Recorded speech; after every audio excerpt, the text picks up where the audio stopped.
Hi everyone, welcome to lesson number 2 of Indian economy. And today we are going to conclude the topic of mixed economy क्योंकि कुछ important हिस्से हैं जो हमें पढ़ने ही पड़ेंगे, जानना ही पड़ेगा अगर mixed economy को पूरी तरह समझना है. And the other topics that we'll study are role of state in economy, Washington Consensus, sectors of an economy, types of economy and the idea of national income जिसको हम conclude करेंगे lesson number 3 में.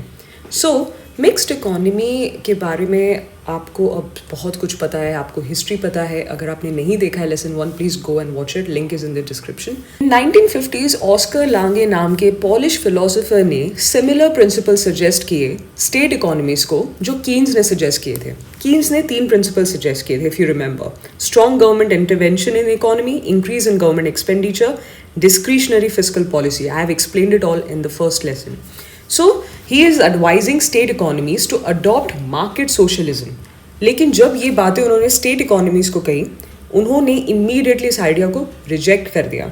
State economies were against the exploitation of market economies. किस exploitation की बात कर रहे हैं? ये exploitation है where rich were becoming richer and poor were becoming poorer. Do watch lesson number 1 to understand the entire story. 1950s में Oscar लांगे suggest करते हैं स्टेट इकोनॉमीज को कि उनको मार्केट सोशलिज्म अडॉप्ट करना चाहिए. उन्हें एक बार ट्राई तो करना चाहिए बिकॉज उनकी जो आर्थिक हालत है वो बहुत ज़्यादा ख़राब थी. दोनों की, स्टेट और मार्केट इकोनॉमीज दोनों की हालत ख़राब थी क्योंकि they were very rigid in their systems. ठीक है, and they were rejecting good suggestions. But जब रिजिडिटी से नुकसान होने लगा, आर्थिक स्थिति में कोई सुधार नहीं आया, तो 1985 में चाइना ने अपनी पहली ओपन डोर पॉलिसी को अनाउंस किया. This was their first step towards market socialism and उन्होंने बोला चलो एक्सपेरिमेंट के बेसिस पे ही ट्राई करके देखते हैं. और जैसे ही चाइना को सक्सेस मिला, बाकी स्टेट्स ने भी देखा देखी में इस चाइनीज एक्सपेरिमेंट को फॉलो करना शुरू किया. सो ऑस्कर लांगे की बात फाइनली सही साबित हुई and he had the last laugh. हम सबको भी बदलाव बिल्कुल पसंद नहीं है. अगर कोई नई चीज़ हो जाती है तो उसको एक्सेप्ट करना बहुत मुश्किल होता है. स्टेट और मार्केट इकोनॉमीज़ की हालत भी कुछ ऐसी ही थी. जब उन्हें ट्रांजिट करना था स्टेट टू मार्केट सोशलिज्म की तरफ और वाइस वर्सा, बहुत ज़्यादा मुश्किलें और चैलेंजेस वो फेस कर रहे थे. और इस चीज़ का काफ़ी लोगों ने गलत फ़ायदा भी उठाना शुरू कर दिया था. जैसे फॉर्मर सोवियत यूनियन में इस स्विच में ये 2 जो इंपॉर्टेंट टर्म्स हैं, glasnost that is openness and पेरिस्ट्रोइका that is restructuring, मतलब देश को तोड़ देने वाली हालत क्रिएट कर दी गई थी इस पूरे इकोनॉमिक ट्रांजिशन की फेज में. एक्सपर्ट्स ने एनालाइज किया सोवियत यूनियन के हालत को और उन्होंने ये बताया कि ये पॉलिटिकल फॉल आउट हो रहा था बिकॉज ऑफ इकोनॉमिक मिसमैनेजमेंट. जो सोवियत यूनियन टूटना शुरू हुआ उसका सबसे बड़ा रीजन ये था कि इस ट्रांजिशन फेज में इतना ज़्यादा इकोनॉमिक मिसमैनेजमेंट कर दिया गया था जिसकी वजह से पॉलिटिकल इंस्टेबिलिटी क्रिएट हो गई थी, पॉलिटिकल फॉल आउट होना शुरू हो गया था. इस ट्रांजिशनल फेज में कहीं पे सरकारें गिर गई तो कहीं इकोनॉमिक ब्रेकडाउन की हालत बन गई.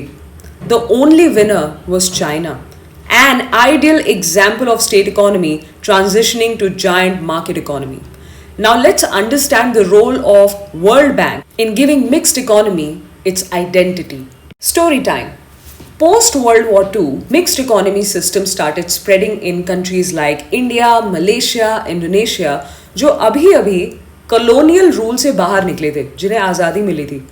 मिक्स्ड इकोनॉमी को उसका पूरा शेप मिलने में अभी कुछ समय था. इंडिया को 1990s तक वेट करना पड़ा मिक्स्ड इकोनॉमी के परफेक्ट मॉडल को अडॉप्ट करने के लिए. पहली बार world level institute World bank ने मिक्स्ड इकोनॉमी का सपोर्ट किया. World Bank started propagating the goodness of state intervention in the economy. Bank and IMF became ardent supporters of the virtue of market economy. World Bank को join कर लिया IMF ने mixed economy के importance के बारे में दुनिया भर में प्रचार करने के लिए. अब 1999 में World Development Report publish हुआ with the title Entering the 21st Century. इस रिपोर्ट में फ्री मार्केट इकोनॉमी के बारे में बहुत सारी अच्छी अच्छी बातें लिखी गई, उसकी अच्छाइयों पर हाईलाइट किया गया. Government play a vital role in the development and there is no simple set of rules that tell them what to do. ये स्टेटमेंट इस रिपोर्ट में पब्लिश किया गया था. या गवर्नमेंट को इकोनॉमिक रोल ना देना will cause a lot of harm to the development of the country. But you know, the essence of mixed economy is that dono private players and government are working in a balanced way. Similar चीज़ें world bank ने भी suggest की कि हर country को अपने इन 3 जो factors हैं उसका ध्यान रखते हुए, कौन से 3 factors? Economic development, social political status या स्टेबिलिटी, इंस्टेबिलिटी, जो भी हालत है, एंड हिस्टोरिकल फैक्टर्स, इन तीनों चीज़ों का ध्यान रखते हुए एरियाज और एक्सटेंट डिसाइड करना चाहिए मार्केट एंड स्टेट इंटरवेंशन का। कितना रेशियो होना चाहिए, बैलेंस कहाँ से स्ट्राइक किया जाए, ज़्यादा रोल गवर्नमेंट को देना चाहिए या ज़्यादा रोल मार्केट का होना चाहिए। ये चीज़ें हर कंट्री को केस बाय केस बेसिस अपने इन जो 3 एलिमेंट्स है उसको अच्छे से जांचने परखने के बाद ही डिसाइड करना चाहिए। चाइना ही विनर रहा था अपने समय में and became a giant economy, but ऐसा क्यों हुआ? बाकी कंट्रीज का क्या हुआ जिन्होंने चाइनीज एक्सपेरिमेंट को फॉलो किया? I was coming to that point that copy and paste policy has never worked and will never work. इन कंट्रीज ने चाइनीज एक्सपेरिमेंट को एग्जैक्टली कॉपी किया, दे इग्नोर्ड दीज 3 पैरामीटर्स, जिसकी वजह से दे फेल्ड और they were not as successful as China. Coming back to World Bank, it is suggesting कि balance strike करना जरूरी है, ठीक है, स्टेट और मार्केट के बीच। Now it further rejects the theories of Adam Smith and Karl Marx, जो लेसन 1 में इन डिटेल कवर किया है मैंने, ठीक है। और जो भी इकोनॉमीज इन दोनों के प्रिंसिपल्स पे खड़ी है या अभी तक चल रही है, उनको भी वर्ल्ड बैंक ने सजेस्ट किया मिक्सचर अपनाओ दोनों का, यानी स्टेट प्लस मार्केट मिक्स की स्ट्रैटेजी को अप्लाई करो, जिसको मिक्स्ड इकोनॉमी बोलते हैं। सो काफी सारी कंट्रीज जो डिलेमा में थी कि भाई स्टेट इकोनॉमी बने या मार्केट इकोनॉमी, उनको भी ये सजेस्ट किया वर्ल्ड बैंक ने कि एक बीच का रास्ता अपनाओ, मिक्स्ड इकोनॉमी को अप्लाई करो। यूज और apply a judicious mix of both, mixed economy. Let's talk about process of economic reforms in India. So it all started in 1991. आज़ादी के बाद इंडिया की इकोनॉमिक हालत बहुत ज़्यादा ख़राब थी और उस समय वो फेस चल रहा था डायलेमा का कि भाई स्टेट इकोनॉमी या मार्केट इकोनॉमी, और थोड़ा बहुत पता था मिक्स्ड इकोनॉमी के बारे में, सो इंडिया ने उसको अडॉप्ट किया कि भाई हम बीच का रास्ता लेंगे। बट 1990s में इंडियन इकोनॉमी में, हमारी हालत में, आर्थिक स्थिति में और जो हमारे लोग हैं उनके जीने के तरीके में काफ़ी सारे बदलाव आने लगे, ठीक है। इसीलिए इंडिया को एक नए स्टेट मार्केट मिक्स की ज़रूरत थी। Post independence India had adopted for mixed economy. कुछ बेसिक और important infrastructural economic decisions were taken by centre and state governments. Rest of the economic activities were left to private enterprises या market. So ये पहले से ही India का model था mixed economy, but post 1991 जैसे मैंने कहा बदलाव आने लगे, सोशल इकोनॉमिक जो हालत है हमारी सुधरने लगी, बदलने लगी, तो एक नए स्टेट मार्केट मिक्स की जरूरत थी। अब बदलाव की जरूरत क्यों थी? क्योंकि काफ़ी सारे जो रोल्स थे वो कंप्लीटली गवर्नमेंट के मोनोपोली के अंडर थे। अब धीरे धीरे government was opening up and inviting private sector, जैसे टेलीकम्युनिकेशन में प्राइवेट सेक्टर का आने दिया गया, power, road, oil, natural gas etcetera, इन सेक्टर्स में प्राइवेट प्लेयर्स को इन्वाइट किया गया। सोशल सेक्टर कैटेगरीज अभी भी गवर्नमेंट के अंडर ही है, जैसे education, health care, drinking water, sanitation, ये सारी चीज़ें जो सोशल सेक्टर का हिस्सा है वो सरकार के अंडर आता है, completely under governments control. So this is a snapshot of evolution of economics and different types of economies 1776 से 1999 तक।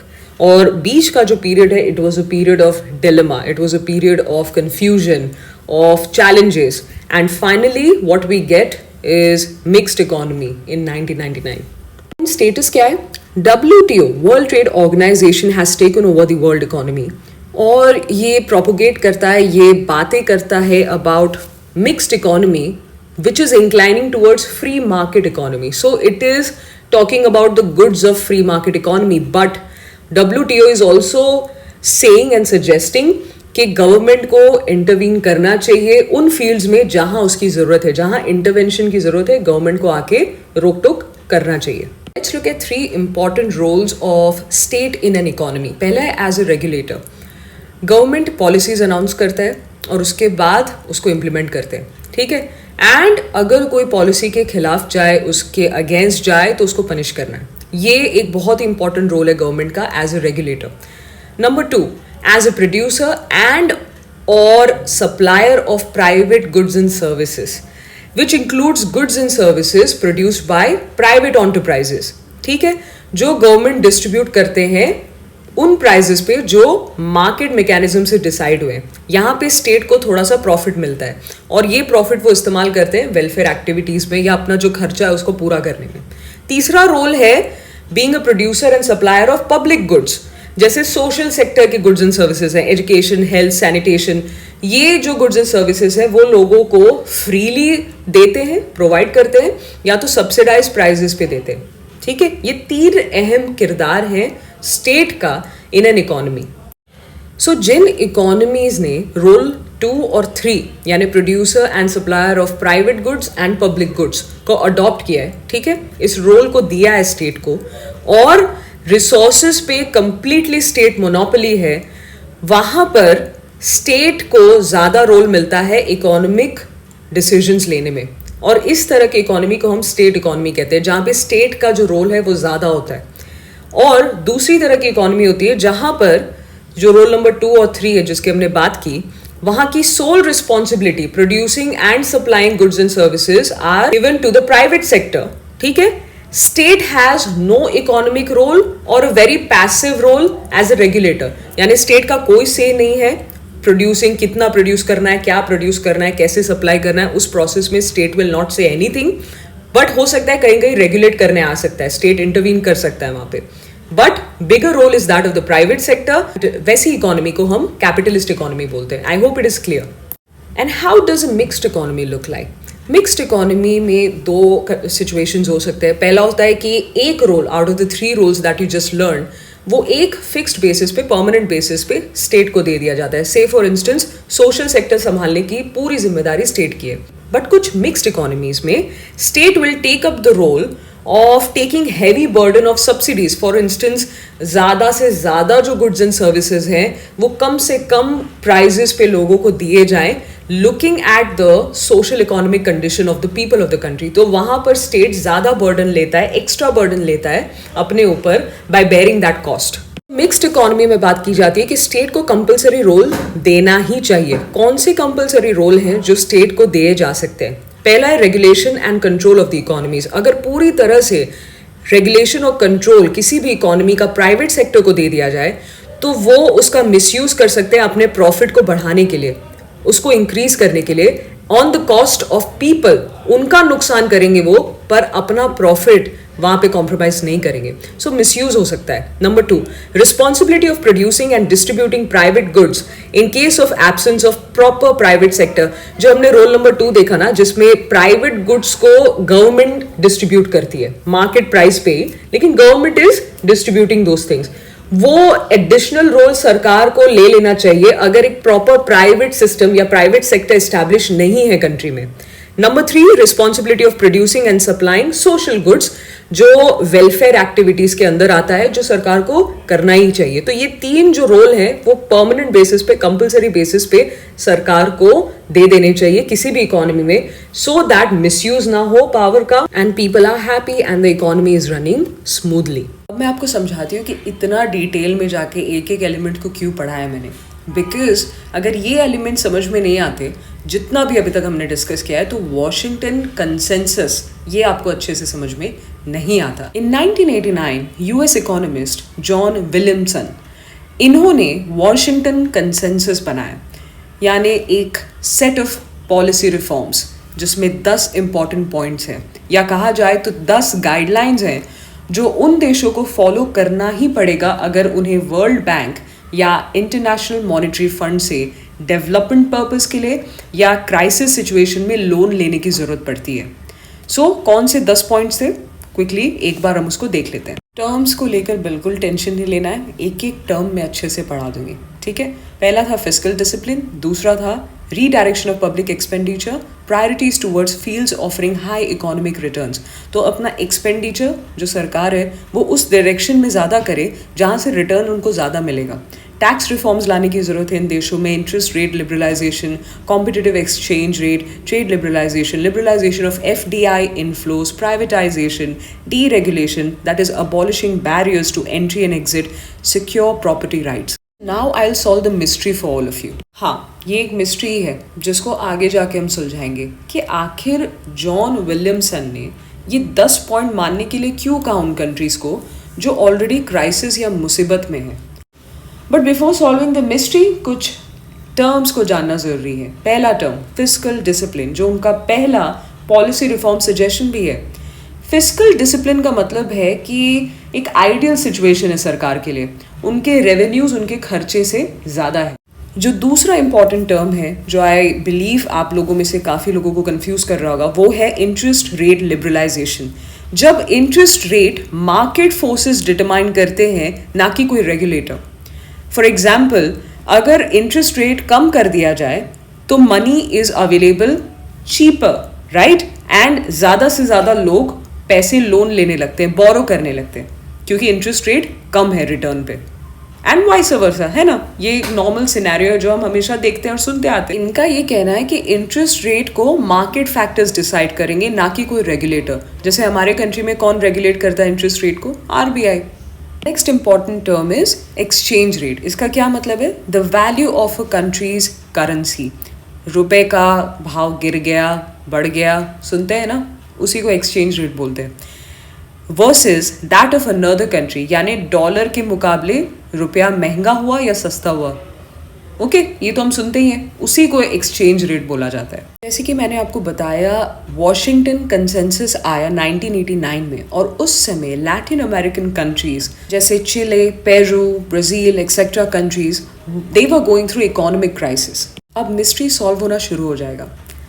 1989 में लैटिन अमेरिकन कंट्रीज में इकोनॉमिक क्राइसिस का दौर आता है। उसी समय वॉशिंगटन कंसेंसस लाया जाता है, जिसमें 10 कंडीशंस लिखे गए। जब ये कंट्रीज इकोनॉमिक क्राइसिस में, तो कहाँ जाएंगे फंड्स के लिए? वर्ल्ड बैंक और IMF के पास। वो लोन लेने जाएंगे तो उनसे कहा जाएगा कि इन 10 पॉइंट्स को पहले मानो, एंड उसके बाद हम आपको फंड्स देंगे। And these countries took the loan, took the fund, without even thinking कि ये 10 जो गाइडलाइंस इनको मानने के लिए कहा जा रहा है, उससे उनके कंट्री के इकोनॉमी की हालत सुधरेगी या और बुरी हो जाएगी, इसके बारे में उन्होंने सोचा भी नहीं। So as the popularity of Washington consensus started rising, Washington consensus अलग अलग नामों से जाना जाने लगा। जैसे लैटिन अमेरिका में इसको नियो लिबरलिज्म बुलाने लगे।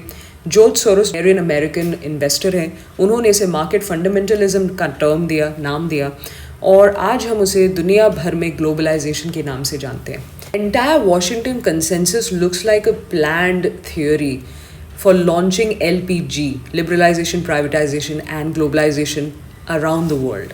मिस्ट्री पूरी तरह क्लियर हो गया होगा, और आगे आपकी किताबों में वही चीज़ लिखी गई है जो मैंने आपको ऑलरेडी पढ़ा दिया है कि क्यों 1989 में वॉशिंगटन कंसेंसस सडनली लाया गया, इंट्रोड्यूस किया गया, और उसके बाद कितने सारे वैलिड क्रिटिसिजम्स भी उसे मिले।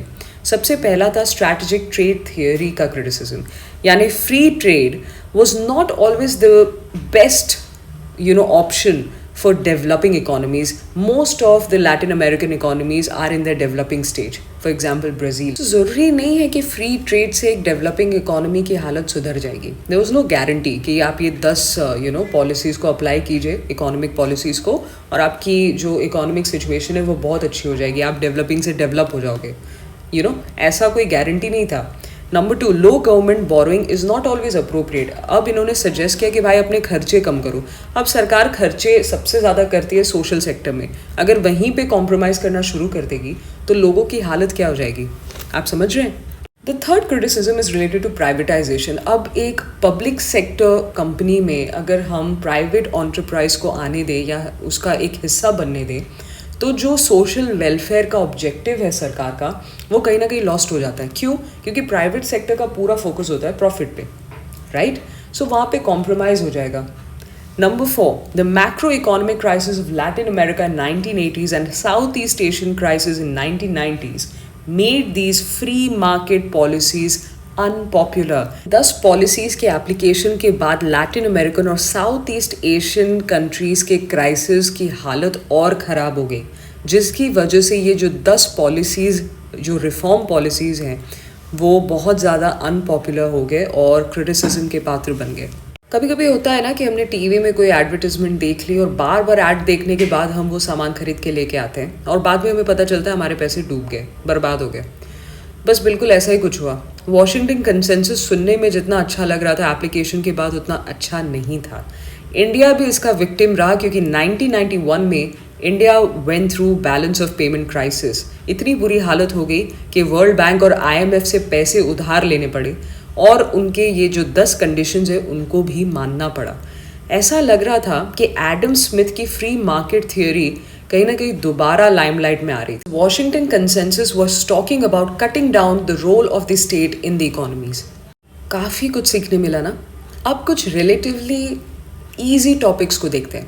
Sectors of an economy, 3 broad categories हैं और हम सबको पता भी है। पहला कौन सा है? Primary sector, economic activities using natural resources like agriculture, fishing, forestry, fuels, metals etcetera. India के केस में प्राइमरी सेक्टर में आता है agriculture sector and allied activities.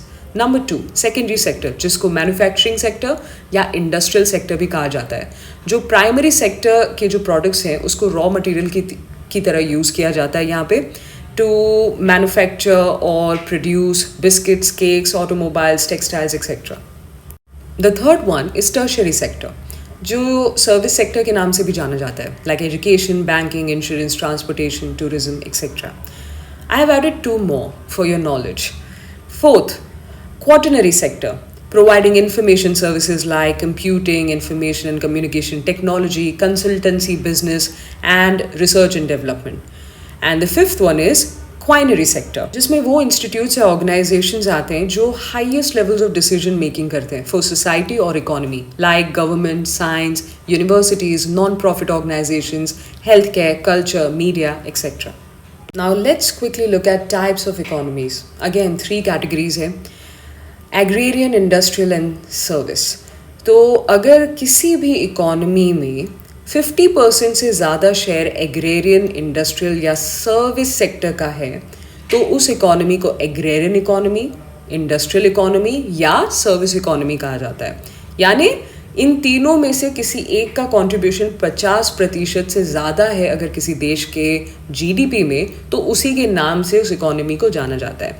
Industrial economy में है कि भाई हायर कंट्रीब्यूशन रहा है काफ़ी सारे इकोनॉमीज़ में और हाई लेवल ऑफ इंडस्ट्रियलाइजेशन भी आया इसकी वजह से। यानी if you go through your NCERTs of economics और you read world history, you will understand about different countries going through the industrialisation process. अच्छे से अपने दिमाग में इस चीज़ को हमें बैठा लेना है कि किसी भी कंट्री का जो प्रोग्रेस, इकोनॉमिक प्रोग्रेस है, from underdeveloped to developing to developed economy, वो इन स्टेजेस में जाता है और इसी तरह से जाता है। पहले वो इकोनॉमी होती है एग्रेरियन, फिर वो धीरे धीरे इंडस्ट्रियलाइज्ड होती है, यानी उसका जो इंडस्ट्री है काफ़ी ज़्यादा सक्सेसफुल होने लगता है, एंड देन वो सर्विस सेक्टर की तरफ मूव ऑन करते हैं। तो इकोनॉमी इस तरह से इस लाइन पे चलती है। तो वो अंडर डेवलप्ड फिर डेवलपिंग से डेवलप्ड इकोनॉमी बनते हैं। बट इंडिया का केस कुछ अलग है। इस सवाल का जवाब अगर मिल गया तो समझ में आ जाएगा कि इंडिया का केस अलग क्यों है। Is India still an agrarian economy? What do you think? Comment down below. इस टेबल से कुछ क्लियर हो जाएगा तो अच्छी बात है।